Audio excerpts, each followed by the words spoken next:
আসসালামু আলাইকুম। সবাই কেমন আছেন? আশা করি সবাই অনেক অনেক ভালো আছেন। আজকে আমি তৈরি করব নারকেলের পুর ভরা মিষ্টি বনরুটি। অনেকভাবে তো বনরুটি তৈরি করে খেয়েছেন, একবার হলো এইভাবে নারকেলের পুর ভরা এই বনরুটিগুলো খেয়ে দেখতে পারেন।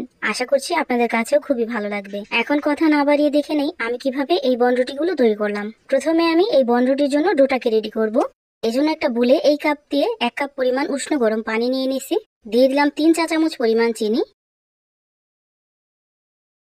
দিয়ে দিলাম 1 চামচ পরিমাণ গুঁড়া দুধ। এখন সবকিছু খুব ভালোভাবে একটু মিশিয়ে নিব।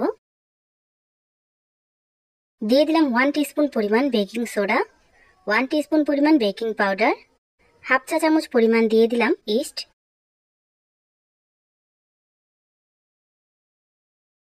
দিয়ে দিলাম পরিমাণ মতো লবণ। এখন সবকিছু খুব ভালোভাবে মিশিয়ে নিব। আমি যেহেতু চায়ের সাথে খাওয়ার জন্য এই নাস্তাগুলো তৈরি করতেছি, এজন্য হালকা মিষ্টি দিয়ে তৈরি করলাম। আপনারা চাইলে চিনির পরিমাণটা আরেকটু বাড়িয়ে দিয়ে এমনিও খেতে পারেন। সবকিছু একসাথে মিশিয়ে নেওয়া হয়ে গেছে। এখন অল্প অল্প করে আটা দিয়ে খুব ভালোভাবে ডোটাকে রেডি করে নিব। অল্প অল্প করে 2.5 কাপ আটা এখানে আমি ব্যবহার করছি। এখন একটুখানি হাতে তেল নিয়ে খুব ভালোভাবে মথে নেব।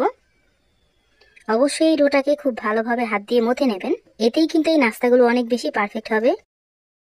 এভাবে আমি ডোটাকে রেডি করে নিচ্ছি। এখন ঢাকনা লাগিয়ে ঢেকে রেখে দেব 10 থেকে 15 মিনিটের জন্য। প্রায় 15 মিনিট পর ঢাকনাটা আমি উঠিয়ে নিলাম। দেখতেই পাচ্ছেন ফুলে একদম ডাবল হয়ে গেছে। এখন হাতে সামান্য পরিমাণ তেল দিয়ে খুব ভালোভাবে এই ডোটাকে আবার মেখে নেব। প্রথমে আমি পিঠার জন্য পুর তৈরি করব। এই জন্য হাফ কাপ পরিমাণ খেজুরের গুড় আর 2 কাপ পরিমাণ নারকেল কোড়া দিয়ে খুব ভালোভাবে মিশিয়ে নিব। আর একটু সুঘ্রাণের জন্য একটা দারচিনি দিয়ে দিলাম। এখন কিছুটা পরিমাণ পানি দিয়ে এই নারকেল আর খেজুরের গুড়টাকে গলিয়ে নিব।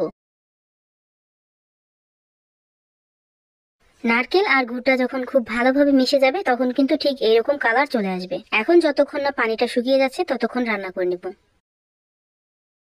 আর এই দেখতেই পাচ্ছেন একদম পারফেক্টলি পানিটা শুকিয়ে গেছে। এখন এই নারকেলের পুরটা আমি নামিয়ে রেখে দেব ঠান্ডা হওয়ার জন্য। এখন এই নাস্তাগুলো আমি ঠিক এইভাবে বানিয়ে নিব।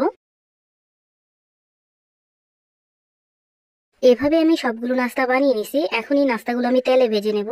এই জন্য একটা হাঁড়িতে পর্যাপ্ত পরিমাণ তেল দিয়ে তেলটা যখন সামান্য গরম হয়েছে ওই পর্যায়ে এসে নাস্তাগুলো দিয়ে দিব। দেখতেই পাচ্ছেন কিরকম গরম।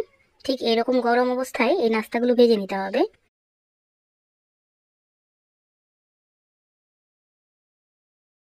এভাবে আমি সবগুলো নাস্তা ভেজে নিছি। আর এতে দেখতেই পাচ্ছেন তৈরি হয়ে গেল অল্প সময়ে অনেক বেশি মজাদার চায়ের সাথে খাওয়ার জন্য এই নাস্তাগুলো।